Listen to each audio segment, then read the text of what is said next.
We are women, women, women, Women. women, women, Women. We are women. women of sport.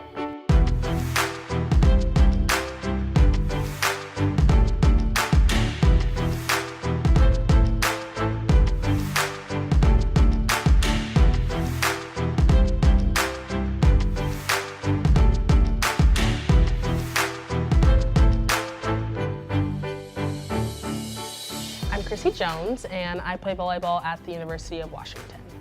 Growing up, I watched a lot of volleyball, and I was a really big UCLA volleyball fan, and I used to go to the games and just watched all of the girls play and just seeing how much press they used to get, whether that be on the big screen or on TV or in the newspaper, and I always wanted to be a player who got to be featured in that way, right? Because it's just so cool to like see yourself and like have your accomplishments like being put out in the world for everyone to see and to, you know, just admire. And when I got to college, I was fired up, you know, we were doing really well, getting a lot of press, and I think that at first it's like, it's really fun and you enjoy that moment, you know, whether that be a post-game interview or just seeing yourself in the paper, like I said before, it's really fun to just get that recognition. And then I think over time, it starts to get a little bit hard. And I say that because everything we do is so public, right? And so it turns into like, wow, this is really great. I played really well. I can't wait to see the paper tomorrow, or can't wait to look at Pac12.com tomorrow. But that also leaves room for people to give their opinion. So when you aren't doing well, or when maybe your hair was a mess, or whatever the case may be, people can give their negative opinions on that. And maybe at first you're able to brush it off, but then over time you start to think, I need to do this because I want people to see me in this light, and everything I do is public, so I need to make sure that people see me in this way or as this person, and it can be kind of toxic. And I think that it's really important, especially as women, to kind of just not let other people's opinions empower us or steal our joy at the same time, and just kind of being empowered by your teammates, by your own success, and just by yourself and by loving yourself. And I think it's really important to not look sideways and look outwards to the media and things like that for validation or confirmation of your success or who you are as a person, if you're pretty enough, thin enough, which are all topics that apply to women in sports, right? Because we're supposed to be these really fit, you know, perfect bodies, nice hair, like look good kind of athletes, because people associate that with being successful. And that's not always the case. And volleyball players and people of all sports, we come in different shapes, sizes, colors, and we're all important and we all matter and we're all successful. And I think it's really important that, you know, people in sports continue to tell that narrative, because it's the truth, and it just makes little girls who look up to us feel like they can be that, and that they can be the way that we are, and they don't have to achieve this impossible standard of, you know, visual perfection. Hi, I'm Shannon Simon, and I played soccer for the University of Washington. For soccer players, I think there's this certain build that women tend to fill, and we have thicker thighs, and I think that's a space where people can become insecure, because that's something we notice, because having big legs helps us like with power and helps us in our sport, but it can be something that makes people feel insecure. Like, it doesn't fit the normal like the media type of girl, whereas like you're seen as thick on like the thicker side. So I think that's like a stereotype of women in soccer, is to have larger legs. So when we're talking like the professional level, I think there's a difference in the way that women are represented in the media. So there's a lot of talk with male soccer players about their skill set and a lot of focus on like the details of the way they play, whereas with women there's a little bit of that, but there's a lot of focus on the way they look when they perform, their hairstyle, the accessories, the type of uniforms they wear, the shape of the uniform, the shape of the girl's body.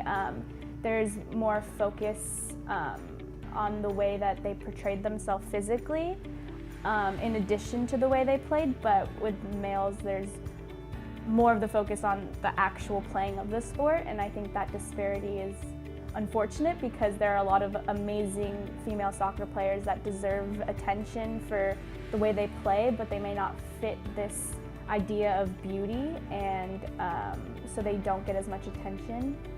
They may not get as many sponsorships. So coming to the University of Washington, we got a lot more media attention than I ever had in high school and before. So I never really focused on the way my ponytail looked during a game, or if I rolled my sleeves or how much I rolled my shorts. But once I came to school and I started to see that I was in photos more, and they would post these things online for it to be out in the public, there was a little bit more of a feeling of maybe I should brush my hair before I go play my sport or whatever. And I think you can see that in a lot of girls that play college sports, is there's more of a focus on okay, I have to make sure I'm represented in a certain way. Not something I necessarily want to have to worry about. I just want to focus on the way I play instead of focusing on the way I might appear to the public. Hi, I'm Kelsey Plum. I play basketball. I'm from the University of Washington. Kelsey Plum on a nationwide countdown as she chases the D1 record for career points. Plum tees up the three. Oh, that sweet stroke of Kelsey Plum. It's Plum, triple, you betcha. 7:15 left to go. Plum pulls up. Oh, baby! It was so loud after the Kelsey three. Not another one. What we are witnessing right now is just, it's so hard to describe what she is doing. Are you kidding me, Kelsey Plum? Collier with the high pick. Plum. Ladies and gents, you are looking at the #1 scorer in women's D1 college basketball, Kelsey Plum. Here it is. This is the one that goes in the books. And she finishes with 57 large.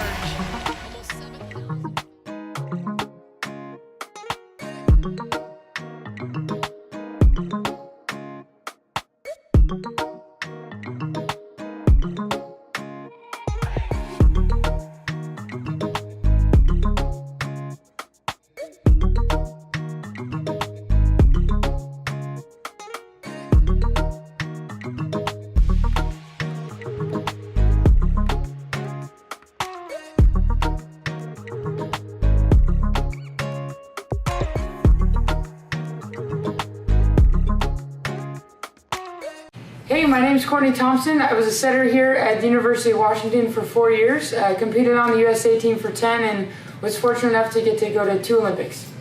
I think I do see a difference in how women are represented compared to, male athletes a little bit.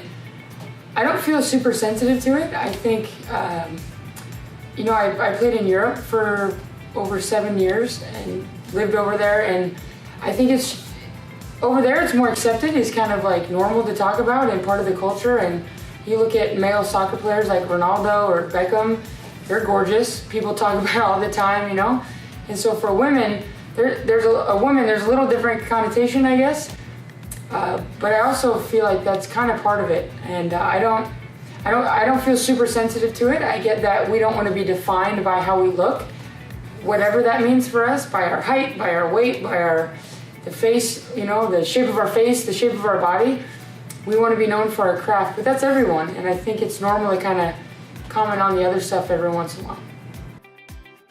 The first time I felt an impact from the media was when I was in high school, because I was really aggressive, and I'm super competitive, and there weren't a lot of girls my age that would cheer and pump their fist kind of like I did. And it was caught in the paper my sophomore year. And I remember some comments from actually a few of my friends' parents, oh, that Courtney, she's kind of aggressive or whatever. And I remember feeling like it wasn't a nice thing. I took offense to it. But then when I thought about it, I was like, oh, that's who I am. Yeah, it's super aggressive. That's probably why I'm competing and I'm going to play in college. And this is what I love to do. So I think what's most important when it comes to media and stereotypes is how much worth are we putting into other people's opinion? And if we're really letting that like rock who we are, then it maybe sounds insensitive, but I think we have some work to do. So it's something, and people aren't always going to say what we want, but how much are we going to let that affect like what we stand for, who we are, how we feel about ourselves? So that's, to me, the real issue. People are going to ask you to do a lot of things, but you just have to be authentic and do it your way and do what you're comfortable with, and when you're not, draw the line. And I think that's really important when you're dealing with media. Sometimes easier said than done, and sometimes you need other people's help, and sometimes you have a really awkward picture in a calendar, but you know, you gotta be who you are.